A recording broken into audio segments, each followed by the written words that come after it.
Welcome back. All right, we are back and we are back at it with these 5 questions. We're going to annotate them and look at some of the reasons why some answers are better than others, some common mistakes people make. We're going to break it down like a fraction. Mr. Surface, I still don't have my computer. What ought I to do? Please write down the parts that we highlight next to the 1, 2, 3, and 4, 5 that you answered during the 7.5 minutes previous. Okay? So let's go ahead and get it. All right. Which word is a synonym for the word savory? All right. And once again, I think it's worth highlighting synonym and savory. A, B, C, or D? Well, it looks like in the answer key, the correct answer is C, flavorful. Please highlight that a different color. I'm going to go with blue. All right, why? The student is asked to identify a synonym for savory. Option C is correct answer since flavorful means the same as savory. Options A, B, and D are not correct since they are not synonyms for savory. It's that simple. Most people get this one correct. 82% of respondents, right? Which leaves 18% of individuals not getting it correct, right? Almost 20%, 1 out of every 5 students. What could lead a student to get this one incorrect? A lack of familiarity with the language. Maybe they didn't go back in the text. Maybe they didn't take a whole minute and a half to think about it. But most 4 out of 5 students get this one correct. Take a moment to make your screen look like mine or to copy down the notes if you are unprepared. Ooh, and here comes a little musical break.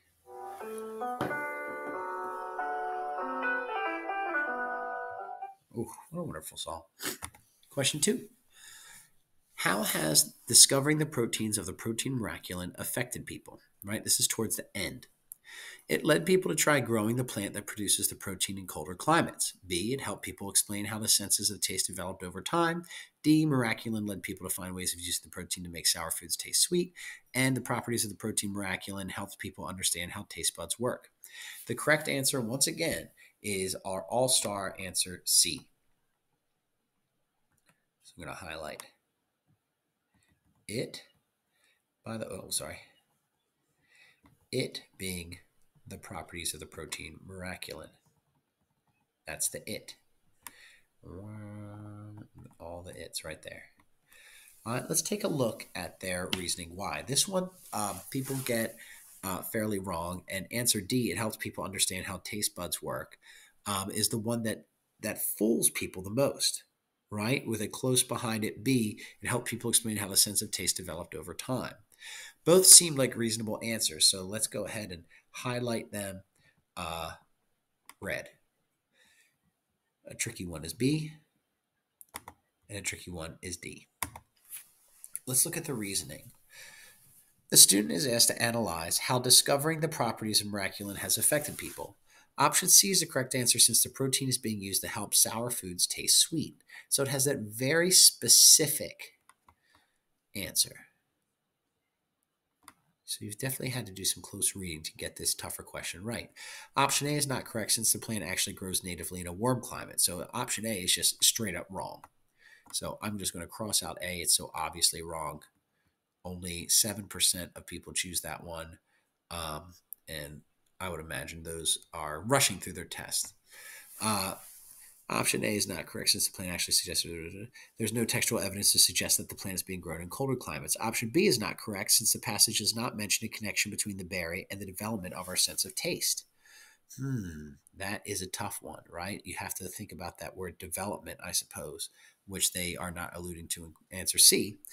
Option D is not correct since the passage. Oh, someone scared me. Something fell in the room. Oh, they got me. Option D is not correct since the passage does not indicate that this protein helps people understand how taste buds function. I am scared half to death, so I'm not sure I can go over answer D until I take a breath. The passage does indicate that protein helps people understand how taste buds function. It doesn't indicate it, right? It doesn't say the thing that it's saying it said. It does not indicate. All right. Please take a moment to make your screen look like mine. I'm going to recover from that heart attack.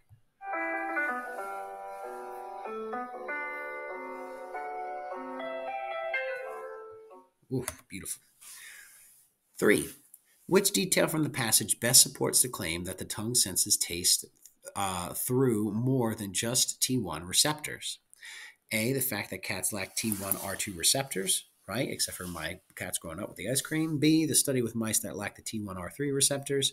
The fact that T1 receptors help sweet foods, or the discovery of 2 types of T1 receptors. Well, first, we're supporting a claim, right? A claim is like an opinion, sort of. I'm making the claim that I am a great whistler, right? Perhaps that evidence I just gave supported that claim or went against it, right? So let's see what the correct answer is. The correct answer in this case is B. B, the study with mice that lack the T1R3 receptors. Let's see why question A is wrong first. All right, so option A is not correct since cats being unable to taste sweet things is not related to the given claim. So it's unrelated. I think it's tough with this essay to figure out what is related to the question and what is not. It's very specific scientific terms, and if you're not strong in science, I can see this being kind of a tough way to go. All right, question 4. Read the sentence from the passage. Oh, I remember this part. Have you ever eaten something very sugary, such as a piece of pecan pie, and felt as though you couldn't look at another sweet dessert? What is the purpose of the author's word choice in the sentence? Oh, wait, before we get in there, please take a moment and make your screen look like mine. All right, boom. All right, so what is the purpose of the author's word choice in the sentence? To introduce an unexplained problem, to make an argument that persuades the reader, to give an example that connects with the reader, or to emphasize the unhealthy qualities of food. The correct answer is C, to give an example that connects with the reader. Why? If you've never had pecan pie, you got to treat yourself, guys. It's so good. All right, let's see why C is the correct answer. Option C is the correct answer by giving the reader a common example.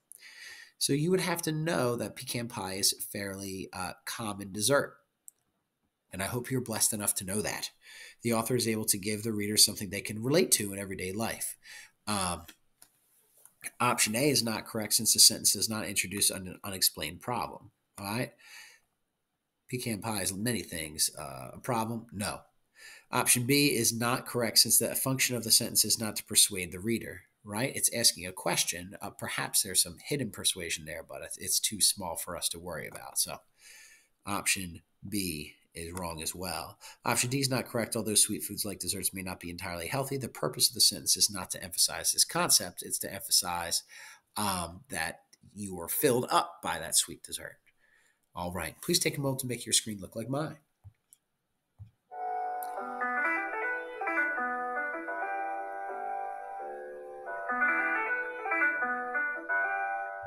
Wahoo. And then our last question today. How does the section of why are sweet foods so appealing fit into the development of the author's ideas? Well, the correct answer for this one here is B.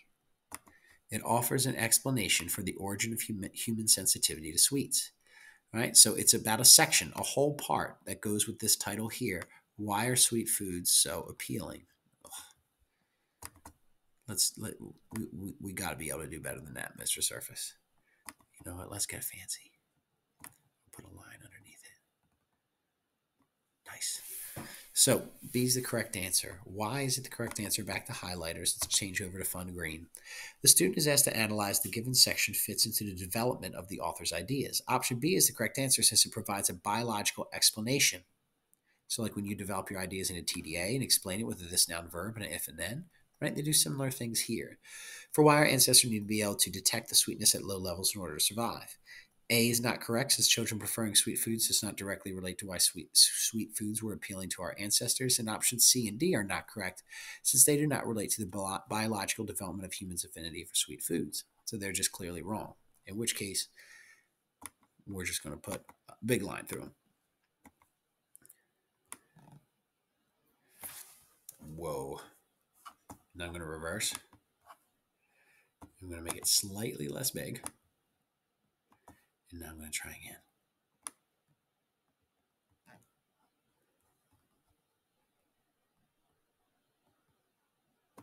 Ooh, pro work. Please take a moment to make all of your screens look like all of mine, and then you are completed this activity. For those of you who are writing it down on paper, right, you are just writing down the parts that are highlighted, except for this accidental highlight over here. All right. Best of luck. Go get them, y'all. Thanks for practicing the PSSA multiple choice stuff with me. Be strategic.